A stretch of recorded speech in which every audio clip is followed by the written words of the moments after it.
विघ्न विनाशक श्री गणेश की कथा सुनाते हैं, पावन कथा सुनाते हैं। प्रथम पूजनीय श्री गणेश ही माने जाते हैं, हम कथा सुनाते हैं। हम विघ्न विनाशक श्री गणेश की कथा सुनाते हैं, पावन कथा सुनाते हैं। प्रथम पूजनीय श्री गणेश ही माने जाते हैं, हम कथा सुनाते हैं। हे गजानन भगवान तुम तो हो दया निधान, हे गजानन भगवान तुम तो हो दया निधान। भक्तजनों, आज हम गौरी नंदन श्री गणेश की जन्म कथा का वर्णन करेंगे। भक्तजनों, श्री गणेश जी विघ्न विनाशक तो हैं ही, इन्हें सब देवताओं में सर्वप्रथम पूजनीय का वरदान भी प्राप्त है। यदि श्री गणेश प्रसन्न रहें तो माता लक्ष्मी का निवास स्वयं ही भक्तों के घर में हो जाता है। श्री गणेश ही रिद्धि सिद्धि के दाता हैं। इनकी पूजा करने से भक्तों को सद्बुद्धि प्राप्त होती है। तो आइए भक्तों, सुनते हैं श्री गणेश की ये पावन कथा।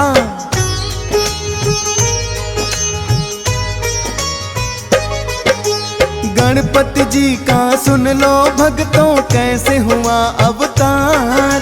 ग्रंथों और पुराणों में वर्णन है बारंबार। श्री गणेश की कथा ये भक्तों बड़ी ही पावन है। श्री गणेश जी कृपा करें जो करता श्रवण है। शिव पुराण में मिलता है श्री गणेश कथा वर्णन। भक्तों अब तुम सभी ध्यान से सुनो लगा कर मन। एक बार गौरा माता जी कर रही थी स्नान, तभी अचानक पहुंच गए हैं शिव शंकर भगवान। लज्जावश माता के नेत्र फिर झुक ही जाते हैं, पावन कथा सुनाते हैं। प्रथम पूजनीय श्री गणेश ही माने जाते हैं, हम कथा सुनाते हैं।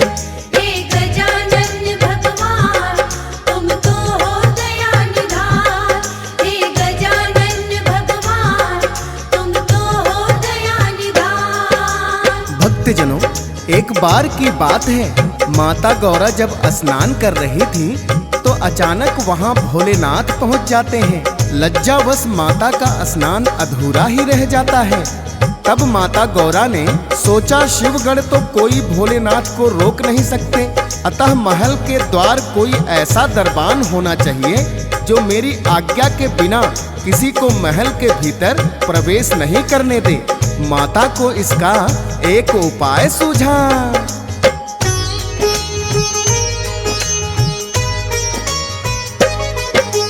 माँ को शिव का अचानक आना रास नहीं आया।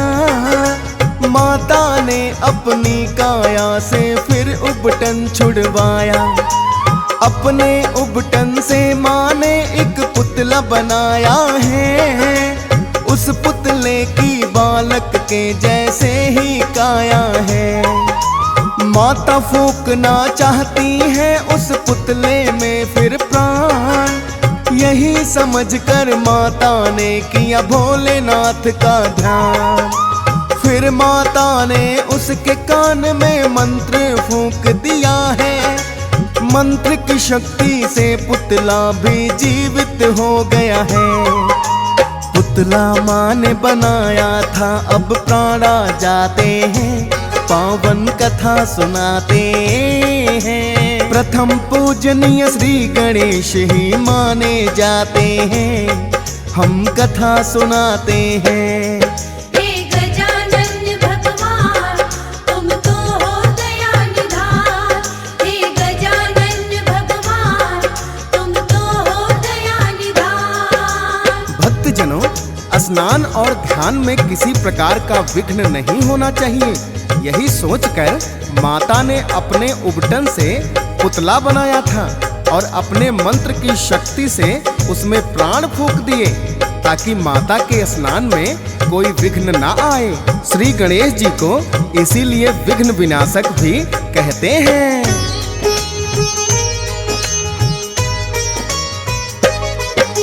सर्वप्रथम बालक ने माता को प्रणाम किया, माँ गौरा ने भी है उसको आशीर्वाद दिया। बालक बोला माता जी बतलाओ मेरा काम, जिसके लिए किया है आपने माँ मेरा निर्माण। गौरा माँ ने फिर तो विनायक को है दिया आदेश, मेरी आज्ञा बिन कोई भीतर करे नहीं प्रवेश। अब से विनायक तुम समझो मेरी ही हो संतान, कंदरा द्वार पे पहरा देना बन करके दरबार।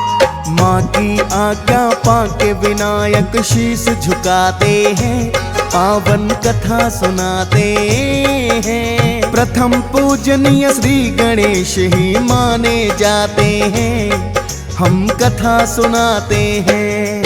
हे गजानन भगवान तुम तो हो दया निधान, हे गजानन भगवान तुम तो हो दया निधान। भक्तजनों, विनायक ने शीश झुकाकर बोला, हे माता आपने मुझे जिस कार्य के लिए बनाया है कृपा करके मुझे आज्ञा दे।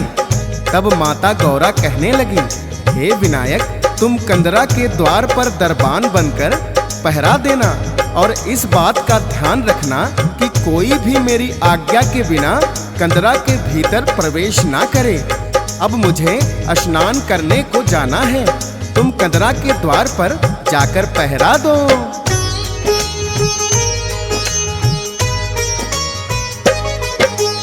पहरेदार बन कर के विनायक बैठ ही जाते हैं, भोलेनाथ इतने में कंदरा द्वार पे आते हैं। देखा कोई बालक बैठा बन कर के दरबान, भोलेनाथ उस बालक को तो ना पाए पहचान। कंदरा के भीतर प्रवेश जो भोले ने करना चाहा, झट से वो बालक है फिर भोले के सामने आया। कहने लगा बाबा मेरी माँ ने दिया मुझे आदेश, उनकी आज्ञा बिना करे ना कोई भीतर प्रवेश। आप बताओ किस अधिकार से भीतर जाते हैं, पावन कथा सुनाते हैं। प्रथम पूजनीय श्री गणेश ही माने जाते हैं, हम कथा सुनाते हैं। हे गजानन भगवान तुम तो हो दया निधान, हे गजानन भगवान तुम तो हो दया निधान। भक्तजनों, इस प्रकार विनायक ने भोलेनाथ को भीतर जाने से रोक दिया और कहने लगे कि हे बाबा मेरी माता का आदेश है कि उनकी आज्ञा के बिना कोई भी भीतर प्रवेश नहीं कर सकता, अतः मैं आपको कंदरा के भीतर प्रवेश की अनुमति नहीं दूंगा। अनजान बालक के वचन सुनकर भोलेनाथ को बड़ा ही विस्मय हुआ और विनायक से कहने लगे,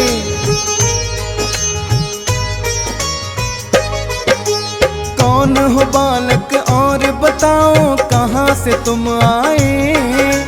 हम हैं भोलेनाथ हमें पहचान नहीं पाए, जिस माता की तुमने बालक आज्ञा है मानी, उसी तुम्हारी माता के हैं हम तो स्वयं स्वामी। पहले विनायक ने उनको है अपना परिचय बताया, कहने लगे माता ने मुझको पहरे पर बैठाया। आज्ञा दी है माता ने तो मुझे माननी होगी, कंदरा के भीतर प्रवेश न कर सकते तुम जोगी। माता को दिए वचन पुत्र तो सदा निभाते हैं, पावन कथा सुनाते हैं। प्रथम पूजनीय श्री गणेश ही माने जाते हैं, हम कथा सुनाते हैं। हे गजानन भगवान तुम तो हो दया निधान।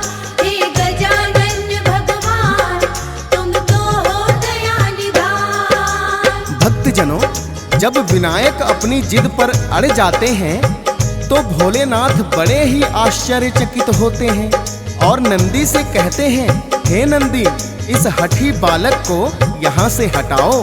भोलेनाथ की आज्ञा पाकर नंदी विनायक को बलपूर्वक हटाने का प्रयास करते हैं, किंतु विनायक टस से मस नहीं हुए। इतना देखकर अनेकों ही शिवगण आ जाते हैं और बलपूर्वक विनायक को वहां से हटाने का प्रयास करते हैं, किंतु अकेले विनायक सभी शिवगणों पे भारी पड़ जाते हैं।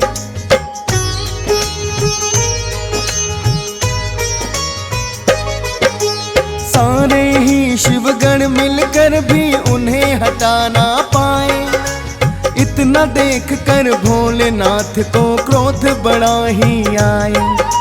भोलेनाथ ने फिर से विनायक को चेताया है, हट जाओ बालक वरना समझो काल तेरा आया है। किंतु विनायक ने तो जैसे सुनी नहीं चेतावनी। शिवगण और विनायक में हो रही थी तनातनी। उस बालक पर भोलेनाथ को क्रोध बड़ा ही आया। क्रोधित होकर भोलेनाथ ने फिर त्रिशूल चलाया। शीश विनायक का त्रिशूल से काट गिराते हैं, पावन कथा सुनाते हैं। प्रथम पूजनीय श्री गणेश ही माने जाते हैं, हम कथा सुनाते हैं। हे गजानन भगवान तुम तो हो दया निधान। हे गजानन भगवान तुम तो हो दया निधान। भक्तजनों, सभी शिवगणों ने अपना पूरा बल लगाया, किंतु विनायक को कोई भी वहां से हटा नहीं पाया। इतना देखकर भोलेनाथ बड़े ही क्रोधित हो गए और उन्होंने त्रिशूल के वार से विनायक का शीश ही काट गिराया। इतने में स्नान करके गौरा माता लौट आती हैं। जब उन्होंने देखा कि गणेश मूर्छित पड़े हुए हैं और भोलेनाथ बड़े ही क्रोधित हैं, तो तुरंत समझ गई और कहने लगी, हे भोलेनाथ, ये आपने क्या किया? तो भोलेनाथ कहने लगे, ये बालक बड़ा ही जिद्दी था, मुझको यह भीतर प्रवेश करने से रोक रहा था। ना तो इसने मेरी बात मानी और ना ही किसी शिवगण की बात मानी और बल प्रयोग करने लगा, इसीलिए मैंने इसे उचित दंड दिया है। तब भोलेनाथ से माता गौरा विलाप करते हुए कहती हैं,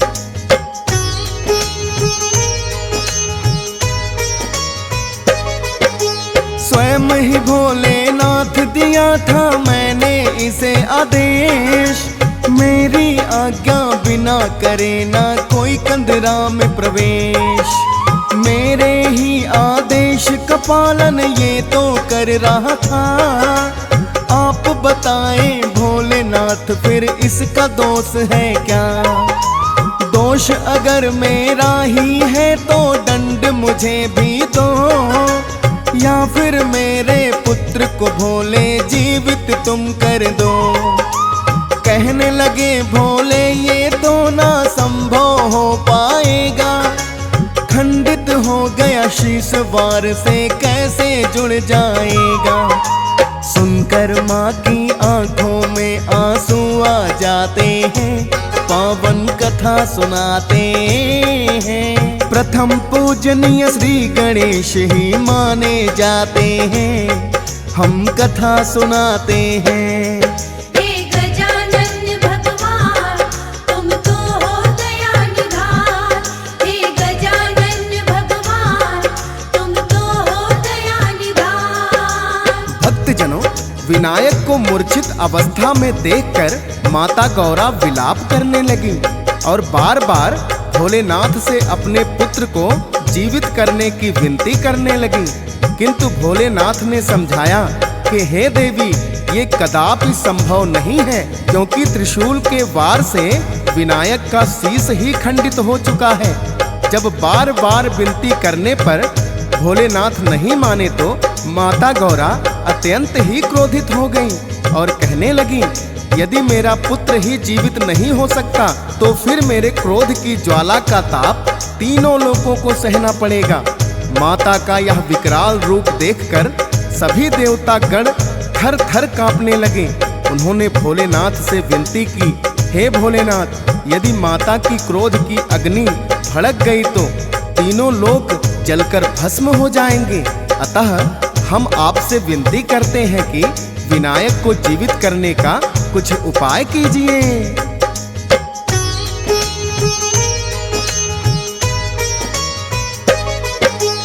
आखिर भोलेनाथ भक्तों बड़े ही वरदानी, सब देवों ने विनती की तो भोलेनाथ ने मानी। लेकिन बोले शीश तो इसका खंडित हो गया है, खंडित शीश विनायक का ना फिर से जुड़ सकता है। संभव है तब प्राण लौटने दूजा शीश कोई हो, जीवित कर दूंगा मैं इसे, कोई शीश तो लाके दो। किंतु सिर्फ उस बच्चे का जिस बच्चे से माँ निश्चिंत हो करके सोई हो अपनी पीठ घुमा। ऐसा शीश जुड़ेगा भोलेनाथ बताते हैं, पावन कथा सुनाते हैं। प्रथम पूजनीय श्री गणेश ही माने जाते हैं, हम कथा सुनाते हैं। हे गजानन भगवान, तुम तो हो दया निधान। हे गजानन भगवान, तुम तो हो दया निधान। भक्तजनों, भोलेनाथ ने बताया कि विनायक का जीवित होना तभी संभव है जब इसके लिए कोई अन्य शीश का प्रयोजन हो। लेकिन ध्यान रहे, शीश ऐसे बालक का होना चाहिए जिससे उसकी माता पीठ फेर के सोई हो। सभी देवता वन की ओर ऐसे शीश की खोज में चल दिए तो स्वयं भगवान विष्णु को भद्रा नदी के किनारे एक वन में ऐसी हथनी दिखाई दी जो अपने बच्चे की ओर पीठ करके सोई हुई थी। भगवान विष्णु उस हाथी के बच्चे का शीश लेकर आ गए और भोलेनाथ के हाथों में सौंप दिया।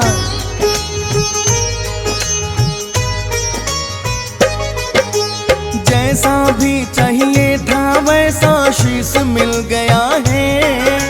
गज का शीश ही भोलेनाथ ने विनायक को दिया है। जोड़ा शीश तो विनायक के फिर लौटाए हैं प्राण। भोलेनाथ वरदानी भी है और है दया निधान। फिर तो विनायक ने भोले से क्षमा याचना की, हाथ जोड़ कहने लगे कि मुझसे तो भूल हुई। जीवित देख के पुत्र को माता भी प्रसन्न हो जाए। गज का शीश लगा है इनको गजानन कहलाए। भोलेनाथ के चरणों में फिर शीश झुकाते हैं, पावन कथा सुनाते हैं। प्रथम पूजनीय श्री गणेश ही माने जाते हैं, हम कथा सुनाते हैं। हे गजानन भगवान, तुम तो हो दया निधान। हे गजानन भगवान, तुम तो हो दया निधान। भक्तजनों, इस प्रकार भोलेनाथ ने विनायक को फिर से जीवित कर दिया।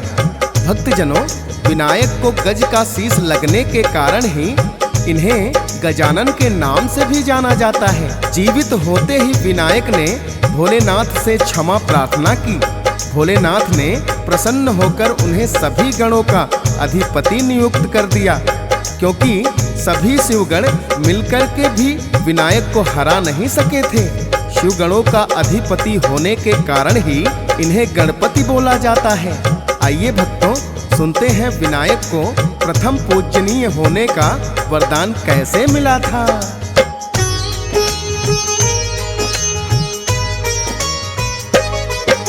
गणेश कार्तिक दोनों ही भक्तों शिव की है संतान, दोनों ही उत्तम है वो तो और दोनों ही महान। एक बार दोनों भाइयों में होने लगी चर्चा, दोनों में से किसको मिले सर्वोत्तम का दर्जा। दोनों भाई आपस में ही जानना चाहते हैं, प्रश्न ये लेकर ब्रह्मा जी के पास में आते हैं। दोनों भाइयों ने ब्रह्मा जी को है किया प्रणाम, लगे पूछने हम दोनों में बोलो कौन महान। सुनकर उनका प्रश्न ये ब्रह्मा जी मुस्काते हैं, पावन कथा सुनाते हैं। प्रथम पूजनीय श्री गणेश ही माने जाते हैं, हम कथा सुनाते हैं। हे गजानन भगवान तुम तो हो दया निधान, हे गजानन भगवान तुम तो हो दया निधान। भक्तजनों, कार्तिक और गणेश का ये प्रश्न सुनकर ब्रह्मा जी मुस्काए और कहने लगे, इस प्रश्न का उत्तर तो मेरे पास भी नहीं है, आप दोनों विष्णु जी के पास जाएं, हो सकता है विष्णु जी इस प्रश्न का हल कर दें। तब दोनों भाई अपना यही प्रश्न लेकर विष्णु जी के पास आते हैं और उनके चरणों में वंदन करते हुए वही प्रश्न विष्णु जी से भी करते हैं, किंतु विष्णु जी ने भी प्रश्न का उत्तर देने में असमर्थता जताई और कहने लगे, आप दोनों भाई भोलेनाथ की संतान हैं, तो स्वयं भोलेनाथ ही बताएंगे आप दोनों में उत्तम कौन है। तब दोनों भाइयों ने भोलेनाथ से आकर यही प्रश्न किया। उनका प्रश्न सुनकर भोलेनाथ कहने लगे,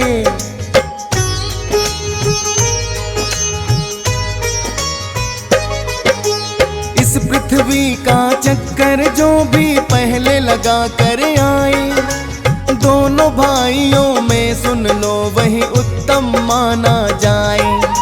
सर्वोत्तम होने का उसे ही मिल जाए अधिकार, और पूजा भी करे प्रथम उसकी सारा संसार। इतना सुनकर कार्तिक तो है हुए अधीर बड़े, लगाने को पृथ्वी का चक्कर लेकर मोर उड़े। लेकिन भक्तों विनायक की तो मूषक की है सवारी, उस पे बैठ के कैसे घूमते सोचो पृथ्वी सारी। अपने बुद्धि बल को विनायक फिर अजमाते हैं, पावन कथा सुनाते हैं। प्रथम पूजनीय श्री गणेश ही माने जाते हैं, हम कथा सुनाते हैं। हे गजानन भगवान तुम तो हो दया निधान, हे गजानन भगवान तुम तो हो दया निधान। भक्तजनों, भोलेनाथ की बात सुनकर कार्तिक तो तुरंत ही अपना मोर लेकर उड़ गए और सोचने लगे, सर्वोत्तम होने का स्थान तो मुझे ही प्राप्त होगा। किंतु भक्तों, गणेश जी का वाहन तो मूषक ही है। कार्तिक से पहले पृथ्वी का चक्कर लगाना उनके लिए कैसे संभव हो सकता था। तब गणेश जी ने अपने बुद्धि बल का इस्तेमाल किया और मूषक पर सवार होकर अपने माता पिता का चक्कर लगा दिया और कहने लगे, माता पिता का स्थान तो सारे ब्रह्मांड से ऊंचा है। श्री गणेश की बात सुनकर भोलेनाथ जी बड़े ही प्रसन्न हुए और उन्होंने सर्वोत्तम स्थान श्री गणेश को दे दिया। भोलेनाथ के आशीर्वाद से ही सभी देवताओं में श्री गणेश की पूजा सबसे पहले होती है।